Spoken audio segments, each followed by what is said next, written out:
It's great to be back here. I've been at this parish a bunch of times over the years. We've done a bunch of presentations and retreats and so forth. And it's great to be here to be talking about this topic in particular, to talk about like technology and social media and fasting from it, because I think it's not something we talk about very much as a church. Sometimes when it comes to theology, our theology can be kind of like overly abstract and doesn't really like, there's no rubber hitting the road kind of moment, which is why a lot of people, I think that's one of the reasons why people benefited from something like Be the Beat, because it sort of brought things down, right, to kind of like our earthy level where we need to be. And I think this is one of those questions too, because we have a sort of robust tradition when it comes to eggs and cheese and dairy and this and that, right? But like, what about stepping aside from this technology that is dominating our attention for pretty much the entire day? Like, how do we actually relate to that as human beings? So we're going to talk about it a little bit. It's very kind of practical, simple, rubber hitting the road kind of moment. I want to start with kind of a hypothetical story, right, to get us kind of thinking. Let's imagine you see somebody, maybe somebody you live with, a friend, whatever it is. You hear kind of a sound coming out of their bedroom in the middle of the night, and you go and you walk in, and it's 3 o'clock in the morning, and the lights are out, and they're in their bed just like eating chicken wings in the middle of the night, right? You'd think something was off, right? Like, we have a sense, I think, when it comes to like boundaries around food, that food is generally speaking a thing that we do at breakfast time or lunchtime or dinner time or maybe snack time. We do it at a table. Sometimes we do it with other people, right? Like, if you were sitting in your bed eating chicken wings alone in the dark in the middle of the night, you'd have a weird boundary when it comes to your relationship with your food, right? Something is off. Now, replace those chicken wings with like your phone, for example, right? How many of us, and this is one of my disciplines too, like I've become very used to over the course of the last couple of weeks for whatever reason, like falling asleep with my phone. And sometimes I wake up in the middle of the night because like I have trouble sleeping. And what's my first instinct? To go back to my phone and just sort of like put on a YouTube video or sort of lull myself to sleep or whatever it is, right? Like, swap out those chicken wings and suddenly it's not as weird to us. But maybe it should be weird, right? Well, I think one of the challenges is we have culturally, theologically, kind of a sense that there are certain boundaries that should be around our food, right? Like, we kind of have a sense like, okay, you're overeating, or you're eating at the wrong times, or you're eating in a very unhealthy sort of way. Like, we get that because I think we kind of understand what food is for. But do we have a same sense of what it is to overeat or overindulge when it comes to like our technology and our social media? Right? Because I think a lot of us do it, right? I don't think I'm the only one who lies, in bed at night just kind of scrolling on their phone because they can't sleep, right? Or needs a little bit of like noise in the background, like people that go put a podcast on when they're going to bed, whatever it is, right? Like, I think a lot of us do that, right? Because we don't have the same sort of boundaries around technology that we do around other stuff. And I think Lent is a really good time for us to think about those boundaries, because that's kind of a thing that fasting helps us to remember to do. Put boundaries around certain things. Not because they're bad, but because we want to fully understand the right way to use these things in our lives. Right? You're following me so far? Chicken wings and phones and all that good stuff? Okay. So, I don't know if we want to talk about this outside. If anybody wants to say anything out loud, you'd be welcome to. But at least take a moment to pause and think, like, what's fasting for in the first place? Right? Like, we're starting that today. Right? We didn't have meat or dairy for our meal. Right? The way that we eat is going to change over the course of the next 40 plus days, because it's not just 40 days, right? Like, we're Orthodox and we do things to sort of like levels upon levels. There's 40 days, and then there's like Holy Week, and actually there's Saturday of Lazarus and Palm Sunday, and then there's Holy Week. It turns out to be whatever the arithmetic is, right? But why do we fast? There's got to be a good reason for it, right? Not just, and it's got to be a better reason than like we're supposed to. Right? It's got to be a better, it's got to be good for us in some sort of way. You'd think, otherwise, what's the point? This could be a whole other conversation, right? I'm not pretending to give you kind of a comprehensive answer, but this is hopefully a distilled sort of answer for our purposes today. Like, if I had to take this big question of why do we fast and bring it down, boil it down to its like clearest, simplest way, there's 2 D's that I would point us to. Discipline and discomfort. Why do we fast? We fast for the sake of discipline, and we fast for the sake of discomfort. What do I mean by that? Discipline because we are learning, in a sense, to exercise our will. Right? Discipline because we are learning how to say no to certain things. I'm not going to eat bacon cheeseburgers despite how much I love them for 40 days. I'm not going to eat pizza because by learning how to say no to this thing, which is good, nobody's saying that the burgers and the cheeseburgers are like sinful or anything, right? I'm saying no to a good thing so that I can choose a better thing. Right? And there's a discipline that I sort of develop, right? I can say no to a thing that is good, right? Or at the very least is not bad, so that I can begin choosing a better thing, right? Which is part of one of our challenges as Christians, right? To choose the best thing at the end of the day, to choose the pearl of great price, right? To choose our relationship with God, our love of God and love of neighbor above everything else, right? Because that is like the true good, and all the other goods kind of flow from that stuff. We can't have burgers at the center of our lives, right? There's got to be something more important at the center of our lives. And that's hard sometimes, right? Because I think as modern people in particular, we are used to getting things that we want rather than things that we need. Right? This is kind of the way that we build this like first world system that we live in, right? When I want something, I can get it. Right? Not because I need it necessarily, because I want it. There's an app for it. There's any kind of content or idea I can access instantaneously. Any kind of product, I can order it and have it shipped to my phone, to my house within a couple of hours, right? Anything that I want, any sort of passion that I have, I can indulge in that moment or within just a few hours, right? So we live in this world that sort of leads towards a lack of discipline. Fasting, our Lenten opportunity is to go back and grow in that discipline, right? To put aside good things for the sake of the better and the best thing. Does that make sense? And then there's discomfort, which I think is a piece that we sometimes neglect, right? The Christian life is not meant to be an easy life. Right? There's no prosperity gospel in the Orthodox Church. The Lord doesn't tell you that if you're a believer, your bank account's gonna be full and you're gonna have cars in your garage and so forth, right? Like at the end of the day, honestly, what does the Lord promise us? He promises us death, right? He promises us that all of the broken parts of us die so that we can be reborn in Him, right? He promises us the cross because the resurrection of what happens afterwards, right? He doesn't promise us comfort. He doesn't promise us the things that we want. So as Christians, one of the challenges for us is to get comfortable being uncomfortable. Because a lot of the things that we are called to undertake in the Christian life are uncomfortable.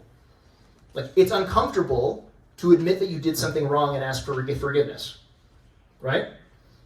It's uncomfortable to admit that you didn't know something, or that you made a bad choice, or that you hurt somebody, right? Spiritual growth is uncomfortable. And as Christians, we have to learn to be uncomfortable. So what do? We get used to being hungry for 40 days, right? We get used to maybe having that sort of not nagging hunger. Because the Lenten period is not simply about eating differently, but it's also about eating less, right? If we're stuffing ourselves on Lenten food, like we're kind of missing the real crux of that, right? Eat different and also eat a little bit less, so that you can kind of build a little bit of solidarity with the person who's always got hunger in their system, right? The person who's always experiencing hunger, so that you can realize also who you are. You know that sort of that phrase that people joke about, like what it is to be hangry, right?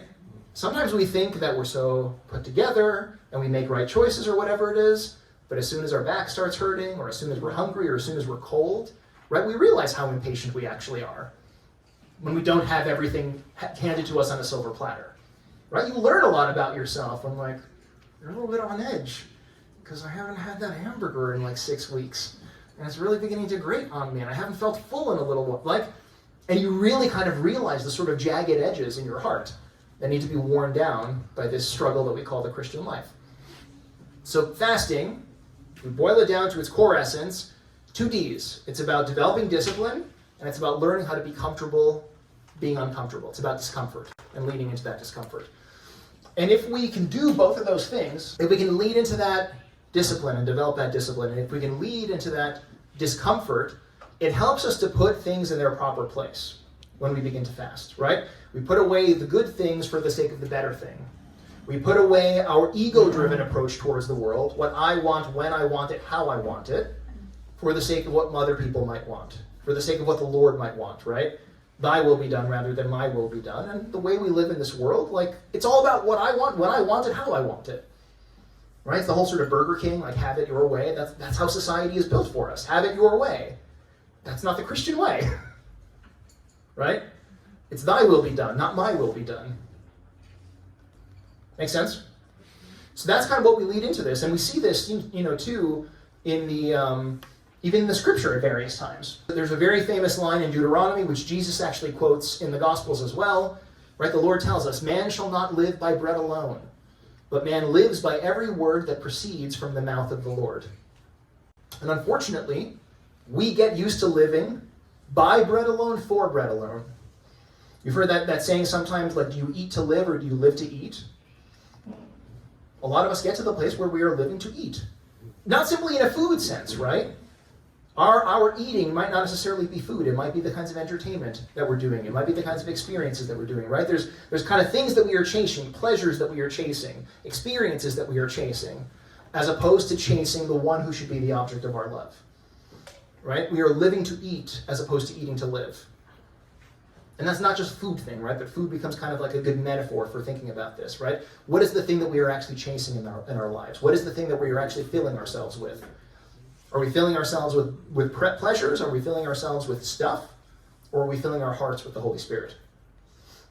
And that's a hard thing for us, right? Because, this is one of the goals of the Christian life, right? To fill our hearts with the Holy Spirit. You can't be full of the Holy Spirit if you're full of yourself. You can't be full of the Holy Spirit if you are full of bread, entertainment, whatever it might be, right? These things can crowd out the Lord at the end of the day, and we put other things on his throne.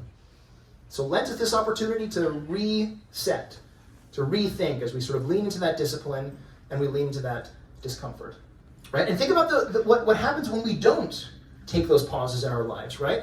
What does it mean to live without discipline?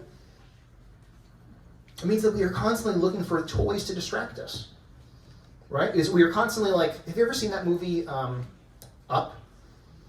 Right, the Pixar movie. Remember the dog that every time he sees the squirrel, he goes squirrel, right? And he kind of he always looks at the squirrel. It's very easy for us without discipline to become that, right? We are constantly being dragged along by our stomach, by some sort of impulse, right? By our laziness, by our pride, by our sloth, by our greed, by whatever it is, to something that keeps pulling us away. The squirrel that pulls us away from what's important, right?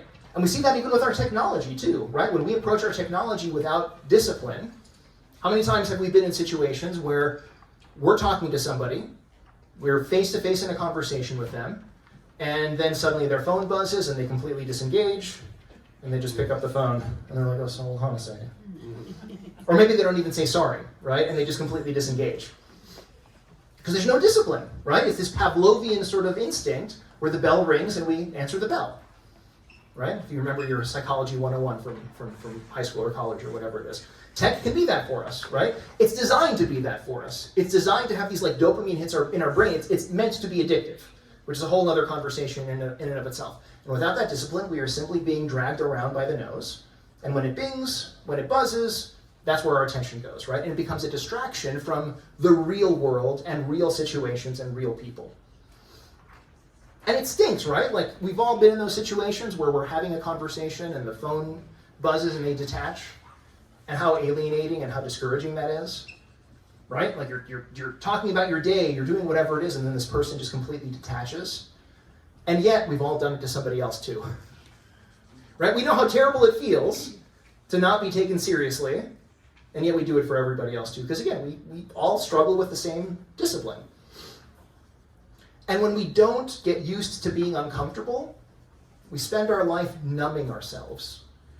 Right, numbing ourselves to the issues that we sometimes have in our hearts. Right, this is what technology can very simply be. Right, there's a lull in the conversation. Maybe a beat goes, 2 beat goes. People get very awkward with the silence and they grab their phone. Right, or people are maybe having a hard conversation. Something's happening at home. Something's happening at school. Something's happening at work. We detach ourselves from it and we sort of go back to the scroll. Right.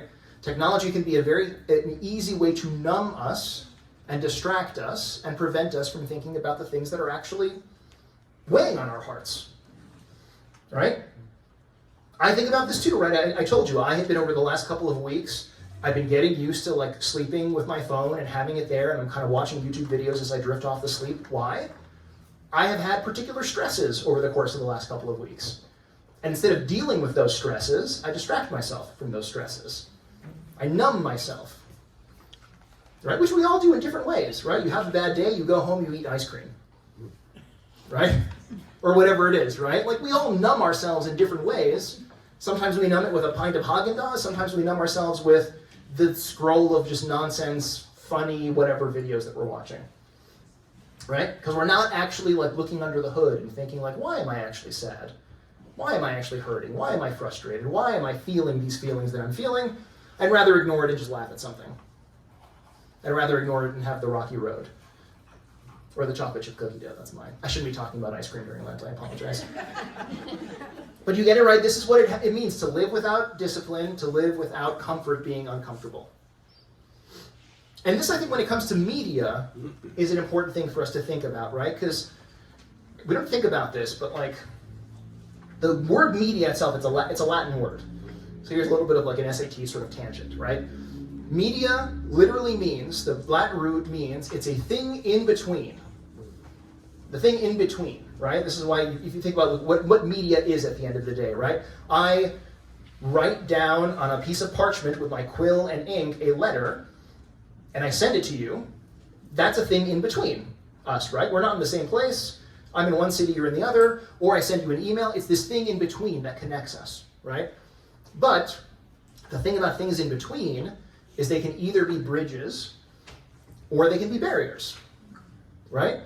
The thing in between us can either bring us together or it can push us apart. And this is one of, I think, the challenges when it comes to technology in particular, because technology is designed, like all media, to bring us together. Books are designed to bring us together, right? Letters are designed to bring us together. Art is designed to bring us together, right?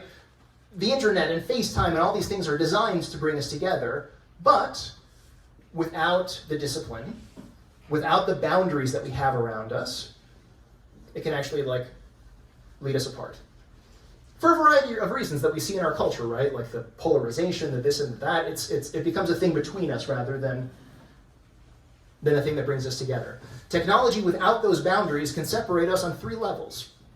It can separate us from ourselves, right? Because it distracts us from what's actually going under the hood, like we said, right? It's a thing that distracts us, it's a thing that numbs us, it's a thing that prevents us from actually getting to know who we are. And if you think about like that classical Greek thing, right? Socrates and Plato, know thyself, right? This is like the foundation, the summit of human wisdom. And to be a Christian is to know ourselves so that we can repent and open up our hearts to the grace of the Lord so whatever is broken in there can be healed. Right? There has to be a little bit of self-knowledge, but technology without these boundaries leads to self-ignorance because we're just kind of papering over, distracting, numbing.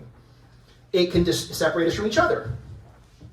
It can separate us from each other. Again, it's I'm having a conversation with you, and in the middle of it I get distracted and I look at my phone.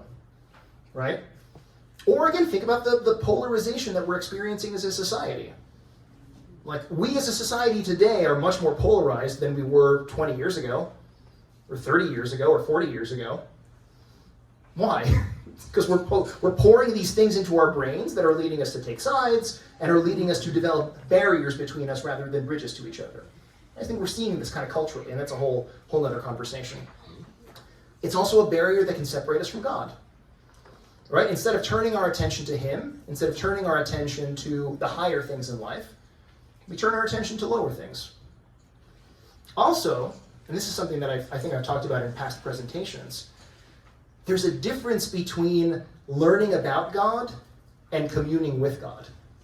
Right? Watching an hour-long video about the Lord is not the same as spending an hour with the Lord in prayer and silence. Right? Like, to use B2B, for example, right? And I left all of that stuff behind, and I'm glad that it still helps people, but I have very complicated feelings and thoughts about social media and tech and all that sort of stuff. Like, if all you're doing is watching B2B episodes, like something is off in your spiritual life, right? If all you're doing is listening to podcasts about the church, something is off in your spiritual life, right? There's a difference between like learning about God or finding Him interesting and actually spending time with Him, right? So these things, when they become kind of ends to themselves, when we have bad boundaries around them, they separate ourselves from ourselves, they separate us from each other, and they separate us from the Lord as well. And I'm really grateful, actually, that the head of the OCA, Metropolitan Deacon of Washington, he put out an encyclical, as bishops do before Lent. And this encyclical in particular is about something that I've been grinding my axe about for the past several years. It was about fasting from social media and fasting from technology. And he encourages people to start thinking about ways that we can fast. And there's this one line in the letter in particular which really resonates with me. It says, if we constantly fill our eyes and minds with soul-numbing entertainment, what room do we leave for the encounter with God? And it's kind of like what I said earlier. If we're full of ourselves, we can't be full of the Holy Spirit. If we're full of this other sort of nonsense, right, we can't be full of the Holy Spirit. And I'm really glad that a bishop is actually encouraging these people to think about this. But it's on a deeper level too, right? It's not even just Christians who are realizing that there's something wonky about the infrastructure that we've designed when it comes to our technology, right? Like a couple of years ago, actually the last 3 episodes of Be the Bee, this was kind of a central theme that we used to talk about it. There was a leak or a whistleblowing of some papers from Facebook, right, which remains like the biggest social media company on the planet, right? And there were a lot of internal communications that, from internal research and thoughts about the platforms and so forth, realizing that Facebook has known for a long period of time, as all of these social media platforms know, that the more negative content on their platforms is better for their engagement than their bottom line, right?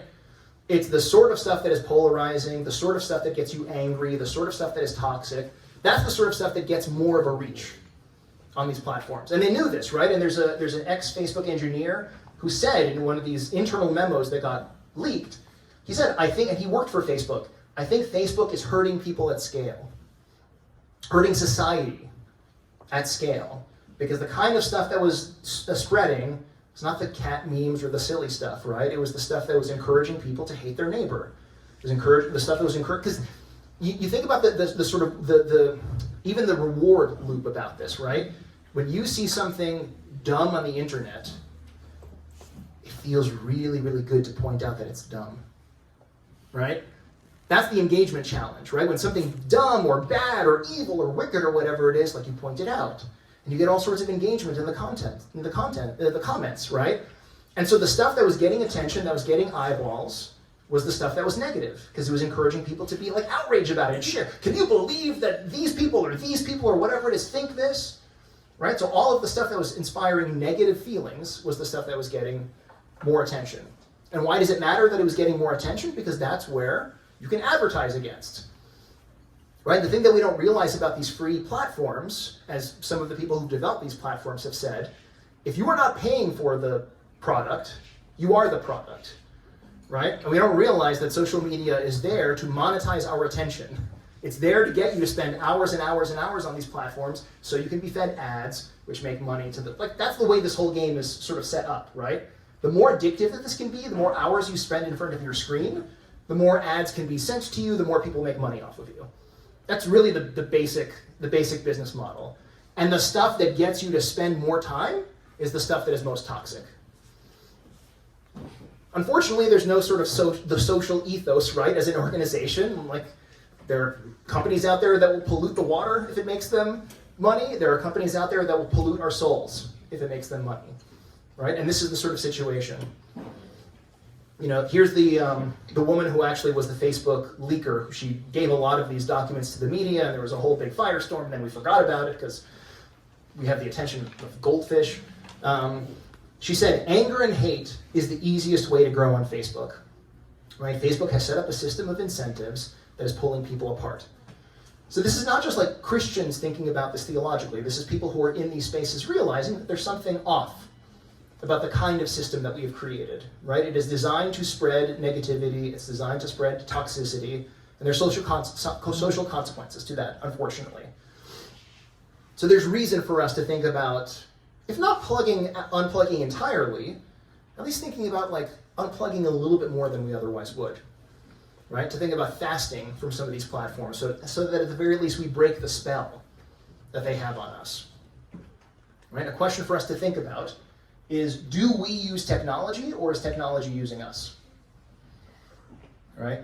And that's, I think, an important boundary question, right? And we think about this, right? Like, we know this intuitively with food. Like, if you were in your bed eating chicken wings in the middle of the night, you've got an addiction on some level, right? There's a hold that the food has on you, or the drink has on you, or whatever it is. If you're doing it without regard to some of these boundaries, it has a control over you, as opposed to be a thing that we, as free people made in the image and likeness of God, use according to our rational faculty for our good, right? There's a difference between eating in a social way, that's appropriate for good nutrition, for good sort of, community interactions, and being addicted to these things and being forced to just shove them down your throat, right? And a similar question comes up when it comes to technology. Are we using technology or is technology using us?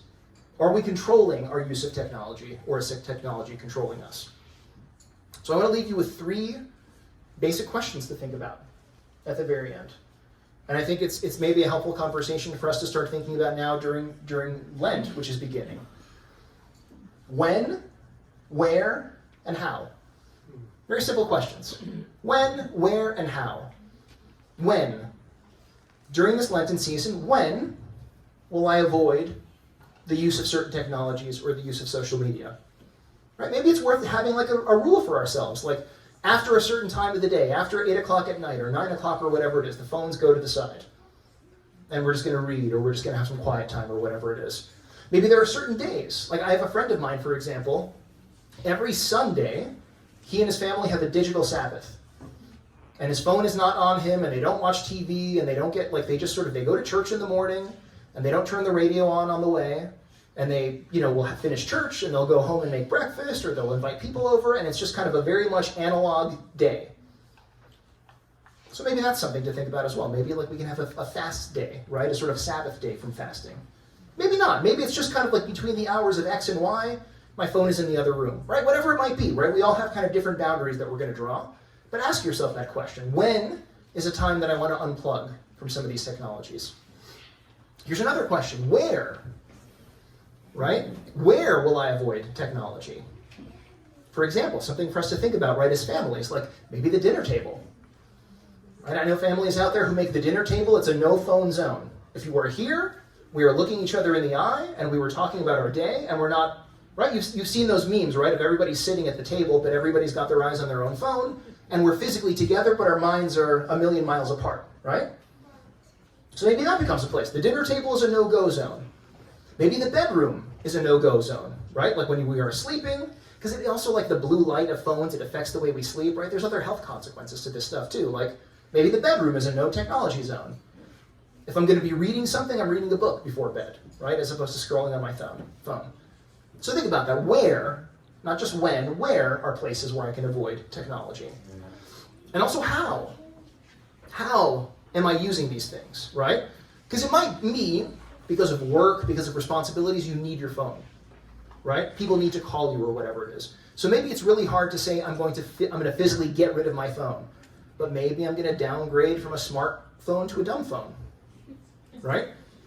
Or maybe I'm going to delete certain apps off of my phone so that if the only way I'm going to access a particular social media thing is like on my computer as opposed to on my phone, right?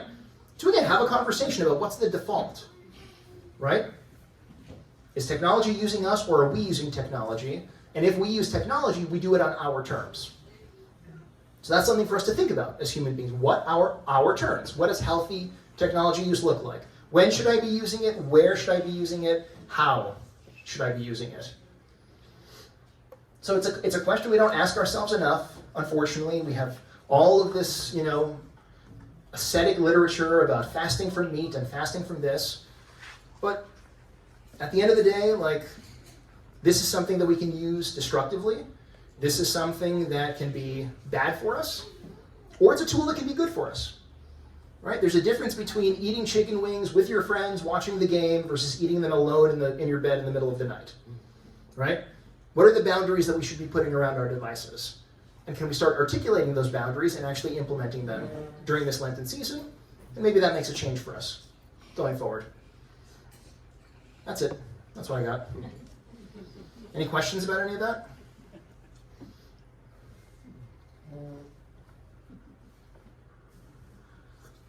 Yeah, Father. So have you, let's say, compiled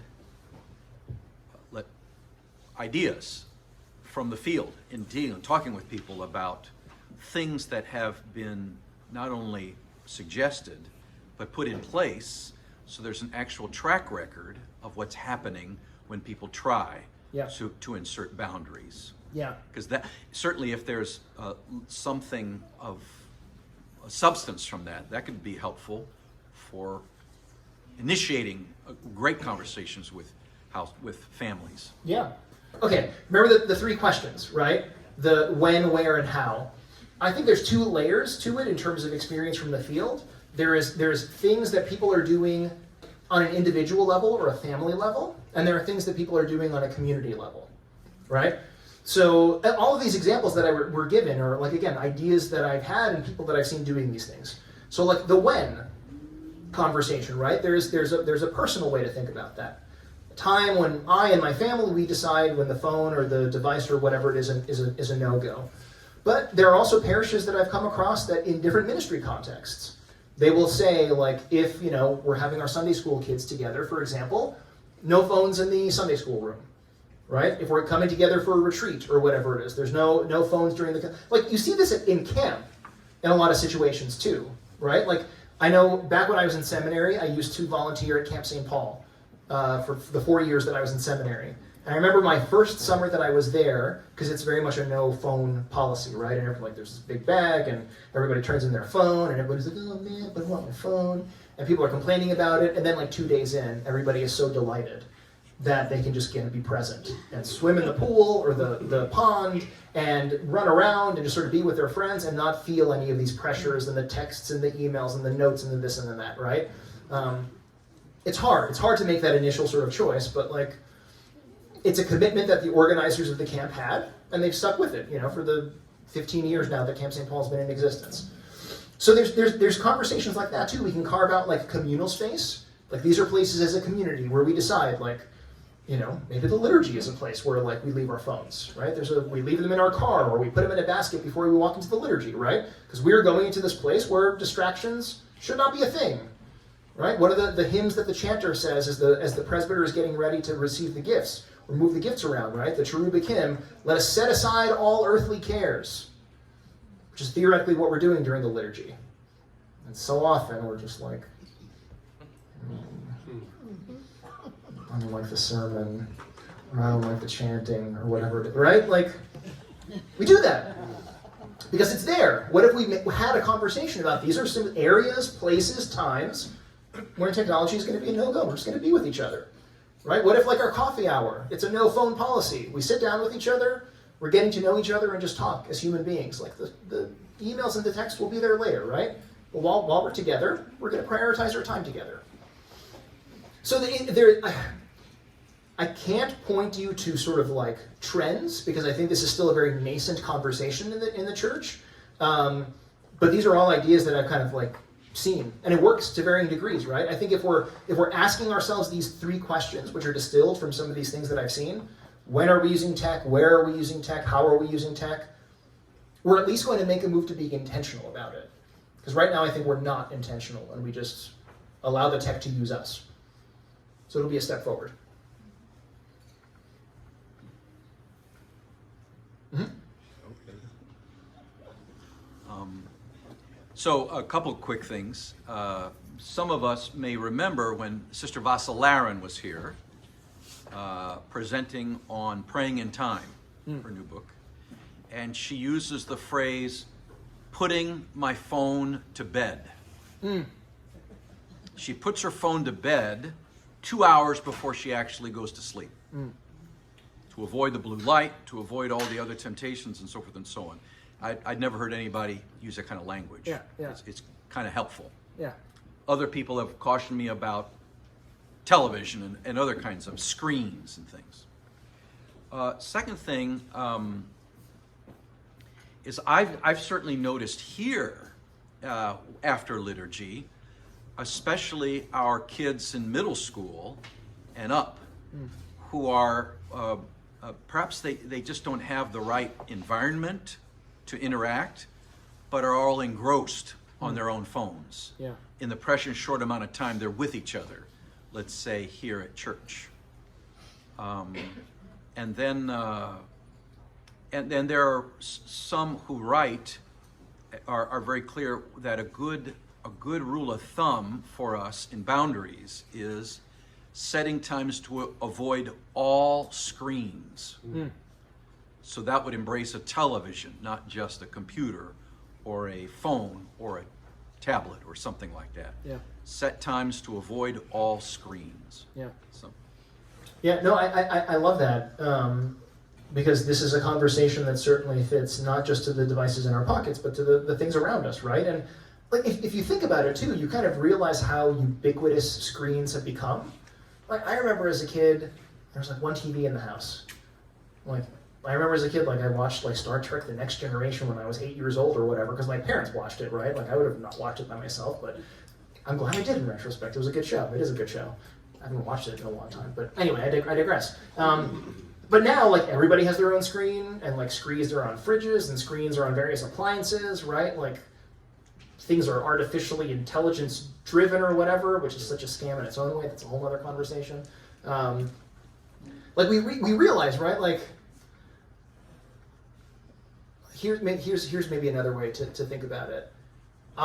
Before seminary, I was in law school, and it was finals time of my first semester. And I was in the library a lot, like reading these books and outlining and sort of getting ready for the constitutional law and criminal law and all this sort of stuff. And, you know, like from 9 in the morning to 11 at night. I mean, like, if you know anybody who's been through law school, it's like an exhausting sort of stretch, right? And one night I'm leaving, I was at Fordham in Columbus Circle. So I'm leaving there and I'm going to the N train on the southern side of the park, Central Park. And out of the corner of my eye, I'm like just really tired, I see this like glow.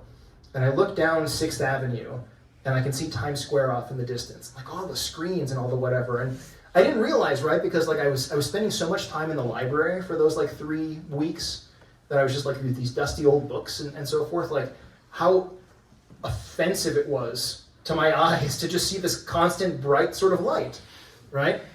It just made me realize, like, oh, like I would much rather have like the smell of an old book than the sort of the offensive like ads and whatever.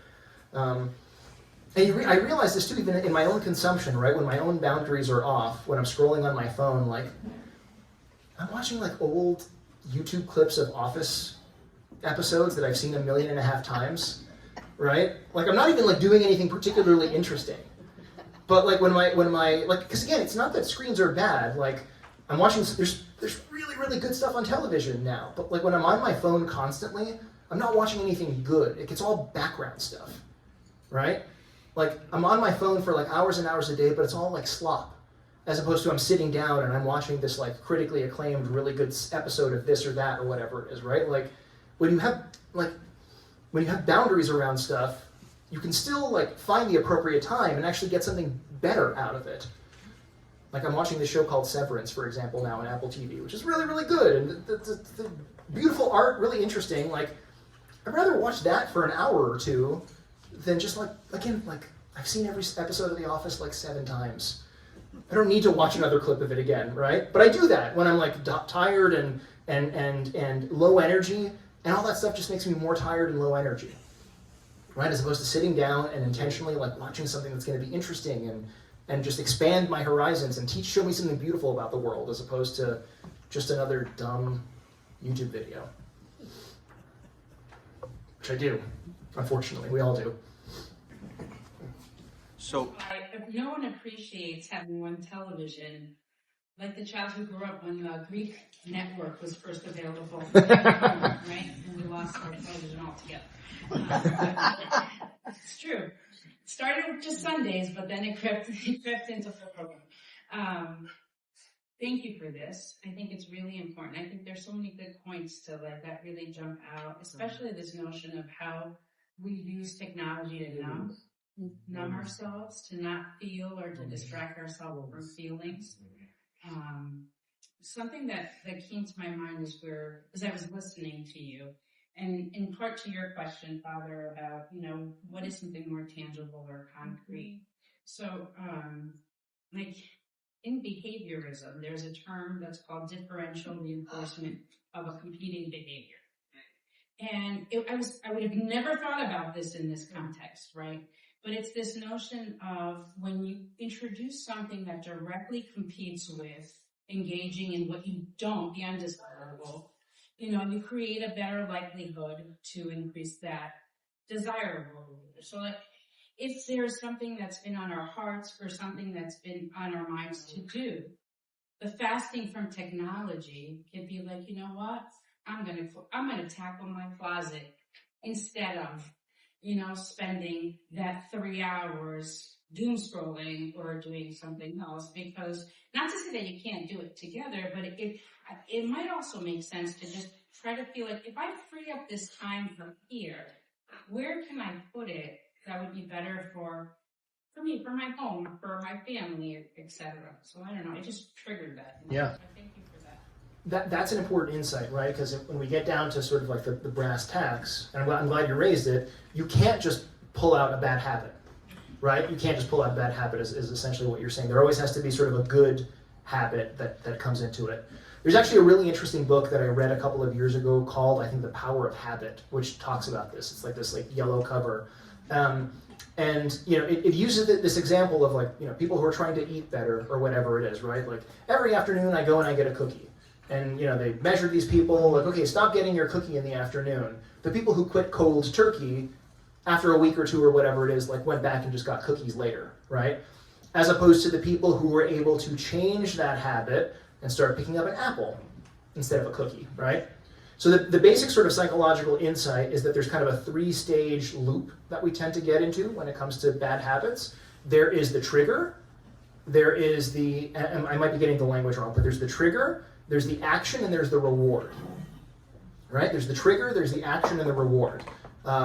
It's the afternoon, I'm feeling a little bit low blood sugar, I go to the pantry, I get a cookie, the reward is the sweetness, the spike in blood sugar, or whatever it is. You can't just pull the bad habit away because there's still a reward on the other side, right? And it's very hard to go without the reward. We have to sort of substitute something better, which I think is very similar to thinking about, we say no to food so we can say yes to higher things, right? We say no to bad habits so we can say no to better ones. As we think about ourselves, it's worth maybe analyzing our own day and some bad habits that we get into, technology or non-technology, and thinking about what's the trigger, what's the action that we're sort of getting into that we want to break, and what's the reward that this is giving us, right? Maybe we're watching the wrong kinds of things on our phones. Maybe we're, playing the wrong kinds of games or overeating or whatever it is, right? There's always a trigger that gets into all these things, right? I fall into this thing when I'm in a particular room. I fall into this thing when at a particular time of day. I fall into this thing when I'm tired or lonely or hungry or whatever it is. When we're numbing ourselves, we don't actually take the time to think about what's the underlying trigger, right? Like if I'm going to scroll on my phone, am I actually lonely in that moment? And this is giving me kind of a flat, parody of human connection, right? Because I go and I scroll, I look at my social media feed, or I scroll my snaps or whatever it is, and I feel like I have this burst of dopamine and I feel connected to people. But if I'm really lonely in that moment, right, that's my trigger, maybe instead of just scrolling on my phone, maybe I should text a friend, or give somebody a call, or FaceTime them, or whatever it is, right? Because that's going to give me a reward, it's going to give me a fun interaction with a human being, and it's actually going to address my need. Right? The thing that we don't realize sometimes, when we don't do the work of understanding ourselves, so often we think I'm bored, right? But you're not bored.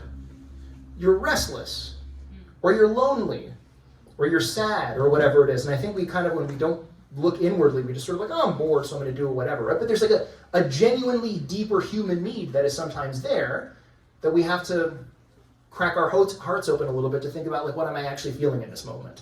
It's not just boredom, it's restlessness, or it's a dissatisfaction, or it's a loneliness, or it's a this or a that, right? And if I can understand what that trigger is, if I can understand what that underlying feeling is, I can actually meet that need, as opposed to pretending it's not there. And I can meet it in a responsible way that's actually going to meet the need, right? Rather than papering it over and just giving myself a shot of dopamine that's going to go away and make me feel bad and tired later on, right? So think about that. If there's any bad habits in your life, like what's the trigger? What's the bad habit that I want to replace? But what's a reward that I'm getting from that bad habit? And what's a better action that will give me a better reward? Because yeah, you're right. You're not just going to pull out bad habits. You need to plant good ones. It's so obvious that our phones and media and social media in general is so harmful for all of us as adults. And it's complicated as an adult to even identify these things that are stressing us out or things going on in our lives that may drive us towards tech. What advice do you have for parents who are trying to protect their children from falling into these traps? Yeah. What advice do I have for parents when it comes to this stuff? I think I will start with a story or a statistic that I remember reading about. This is years ago now, I haven't followed up on it, but there was a statistic that I read in like 2018 or 2019, which found that like 70-something% of teenagers who were engaged in this particular study said that their parents spent too much time on their phones. And it's a little bit different sometimes. Maybe it's more work emails or whatever it is, but also in a lot of cases it is like parents just like sharing dumb memes on Facebook and whatever it is, right? Like we all do that, right? And I think sometimes like the adult in the room is just as guilty of it, right? So I think whatever the strategy is, I think there needs to be kind of an introspection and maybe like a sense of here's what we do as a family, right? Not just like here's what you kids do, right? So that's a piece of it. And then the other piece of it too is to think about, I think one of the most challenging things that families have right now is to think about like, okay, when and under what circumstances does a kid get their first like piece of their technology, right? When does the middle schooler or the whatever get their first phone, and what kind of phone should it be, and under what, right? Which I'm not a parent, so I'm like, I see my friends struggling with these things, and it's like, oh man, this is like, it's hard. It's totally hard to think about it because, you want to be sort of protective. The other interesting thing when it comes to a lot of these matters is a lot of the folks who were responsible for creating a lot of these technologies have very strong boundaries for their kids because they know like what they designed it to do, right? Which is interesting in its own way.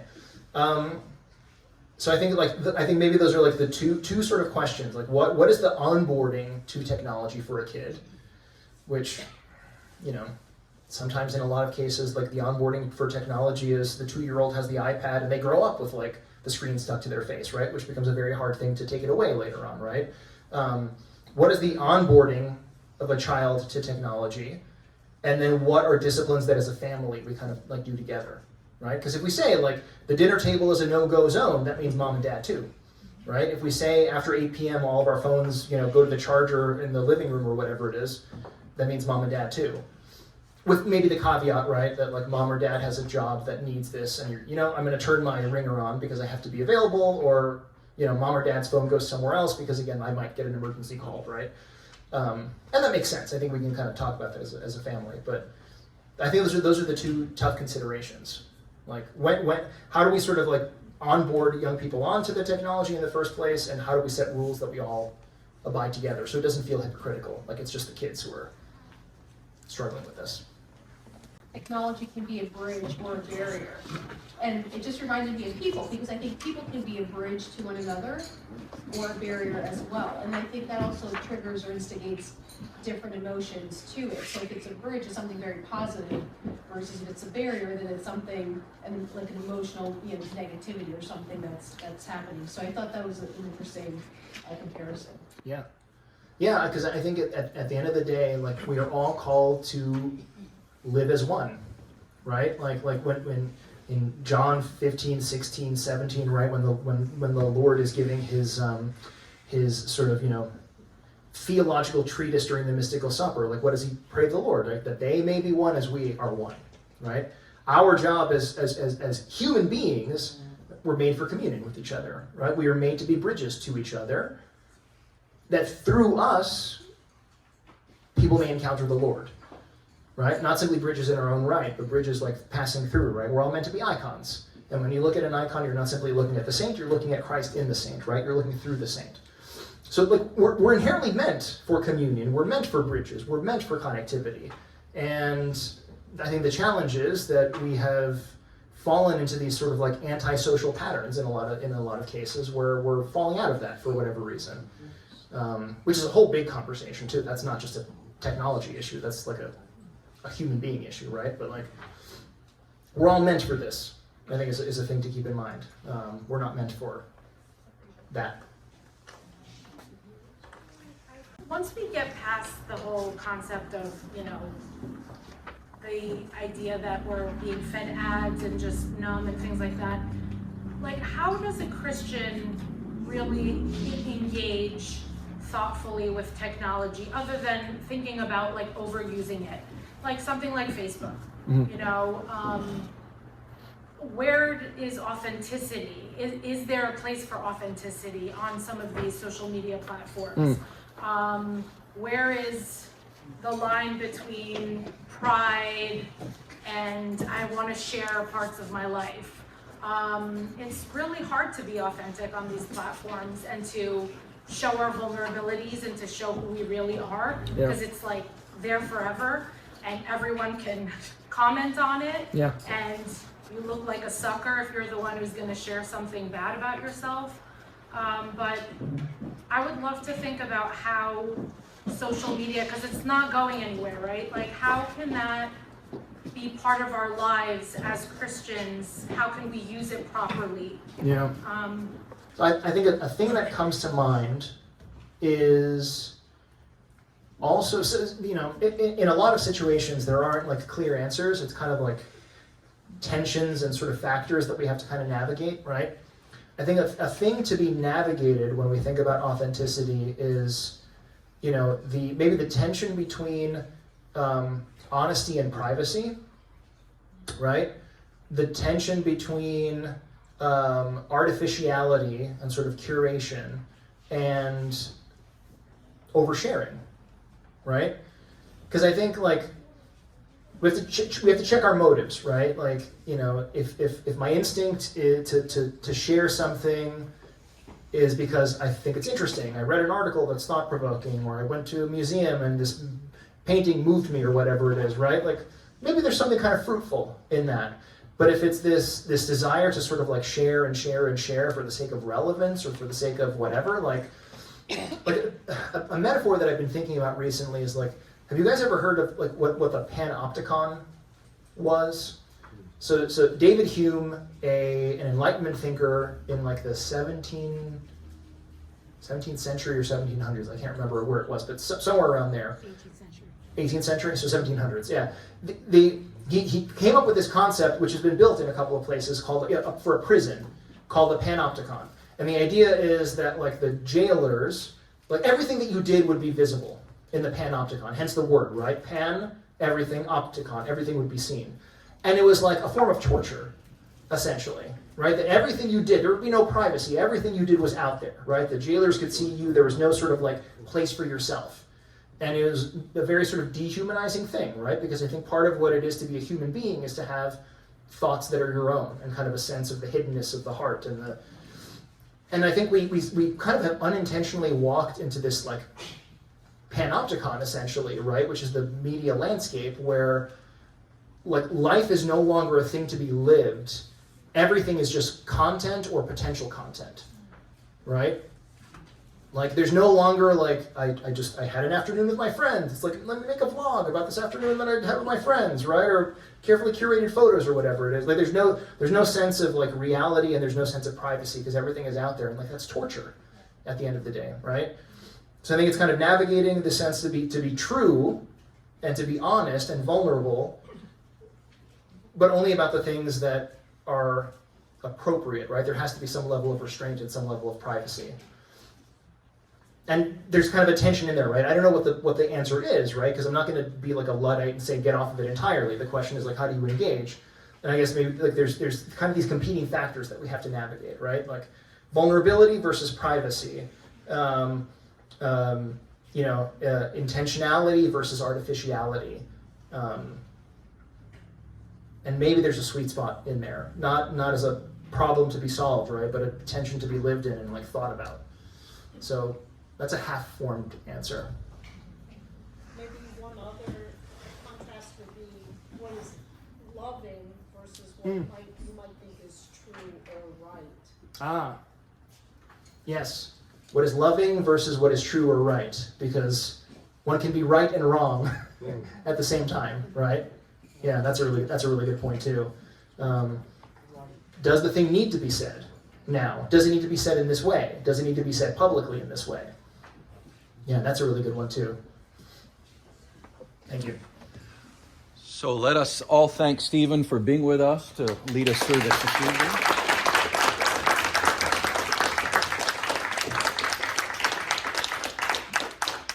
And now, in faithfulness to what he said earlier on, let us follow that and not just be talking and listening about communion with God. Let us all now go into the church to commune with God in the most direct way we know, through prayer together.